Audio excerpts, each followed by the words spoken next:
नमस्कार मंडळी, जय शिवराय. मी तुमचा लाडका ओमक्या. आज आपण वर्ल्ड टेस्ट चॅम्पियनशिपचा जो आता लेटेस्ट सिनारिओ अपडेट झालाय त्याच्याबद्दल बोलणार आहोत. की म्हणजे न्यूझीलंड सिरीज जर इंडियाला हरली नसती ना, तर इंडिया डोळं झाकून माहिती आहे का थोड्याफार मॅच जिंकण्याची गरज होती. क्वालिफाय झाला असतं, पण तिथं जो व्हाईट वॉश भेटला त्याची काय प्रॉब्लेम झाला, किती वाईट अवस्था झाली इंडियाची. त्याच्यामुळे आता हे सगळ्या गोष्टी डिस्कस कराव्या लागतात. हे प्रत्येक वेळेस सिनारिओ अपडेट होतोय. त्यात साऊथ आफ्रिकेनं ते श्रीलंकेला 2-0 हरवलं. त्याच्यामुळे ते 100% साऊथ आफ्रिका फिक्स झाले आता माहिती का, जाणार म्हणजे जाणारच फायनलला.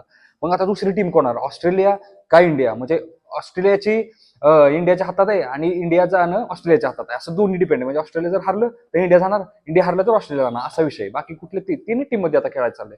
तर स्टार स्पोर्टवाल्यांनी आता एक सिनारिओ हे केलाय, अपडेट केलाय की कसं झालंय माहितीये का. तर इंडियाला आहे ना पुढच्या तिन्ही मॅच आता 2 मॅच झालेत, आता 3 मॅच बाकी आहेत. तर इंडियाला पुढच्या तिन्ही मॅच जिंकल्या पाहिजेत. म्हणजे 4-1 ने ऑस्ट्रेलियाला हरवलं पाहिजे, किंवा एक मॅच ड्रॉ करायची आणि 2 मॅच जिंकायच्या. म्हणजे 3-1 ऑस्ट्रेलियाला हरवलं पाहिजे, तरच इंडिया डायरेक्ट क्वालिफाय होऊ शकतं. म्हणजे डायरेक्ट वर्ल्ड टेस्ट चॅम्पियनशिपच्या फायनलमध्ये जाऊ शकतं.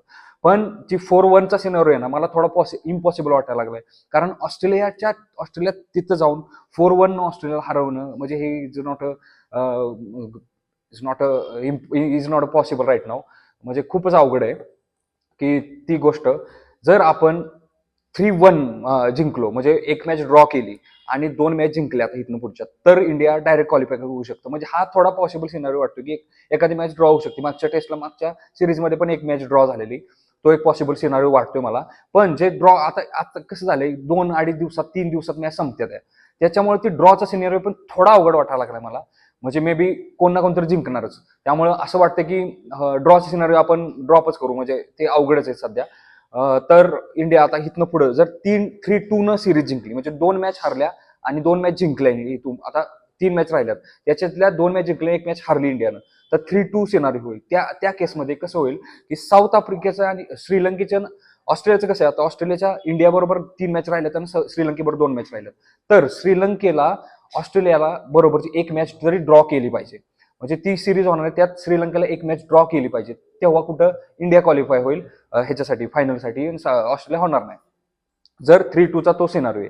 आणि जर 2-2 म्हणजे सिरीज टाय झाली म्हणा, इंडिया ऑस्ट्रेलिया सिरीज टाय झाली, म्हणजे आता पुढच्या 3 मॅच पैकी एक मॅच इंडिया जिंकलं, एक मॅच ड्रॉ झालं आणि एक मॅच इंडिया हरलं, तर 2-2 सिनारिओ होईल.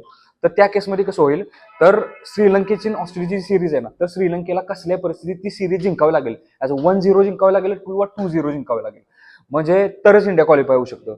तर असं म्हणजे आपलं पुढच्या केसमध्ये गेलं तर आपलं सगळं डिपेंड श्रीलंकेवर राहू शकतो. श्रीलंकेला काय घेणं नाही, ते अशी जाणार नाहीत, त्यामुळे ते मॅच एन्जॉय करणार. पण एक पॉसिबिलिटी आहे की जयसूर्याच्या कोचिंगमध्ये एक पुढे आले की श्रीलंकन टीम फाईट बॅक करते, म्हणजे बाकीच्या टीम बरोबर श्रीलंकन टीम फाईट बॅक करते. त्यामुळे थोडाफार चान्सेस आहे आपले. आणि वरनू ऑस्ट्रेलियाच्या श्रीलंकेमध्ये मॅचेस आहेत, स्पिनिंग ट्रॅक असतं श्रीलंकेमध्ये, श्रीलंकेचे बॉलर पण चांगले आहेत. फक्त आता श्रीलंकेचे बॅट्समन काय करतात त्याच्यावर डिपेंड आहे. मग ह्या सगळ्या गोष्टी सिनारिओ कन्सिडर केला तरच इंडिया जाऊ शकतं फायनलला. म्हणजे नाही का, ती न्यूझीलंड सिरीजच्या डिफेक्टमुळे या सगळ्या गोष्टी घडून आल्यात, ते इंडिया डायरेक्ट डोळे झाकून गेलं असतं. त्यामुळे आपल्याला आता फक्त होप करण्यात, आणि इंडियाला अजून एक, इंडियाला ही सिरीज लूज होणं परवडणारच नाही. म्हणजे इंडियाला कसल्याही परिस्थिती ऑस्ट्रेलियाची ऍटलीस्ट सिरीज ड्रॉ करावी लागेल किंवा मॅच सिरीज जिंकावी लागेल. जर इंडिया हरलं तर डायरेक्ट बाहेर इंडिया, म्हणजे 1% बी चान्स राहत नाही. तर ह्या सगळ्या गोष्टी सिनारिओ आहेत की ह्या सगळ्या गोष्टी घडल्या इंडियाच्या बाजूनं, तरच इंडिया क्वालिफाय होणार फायनलसाठी. धन्यवाद.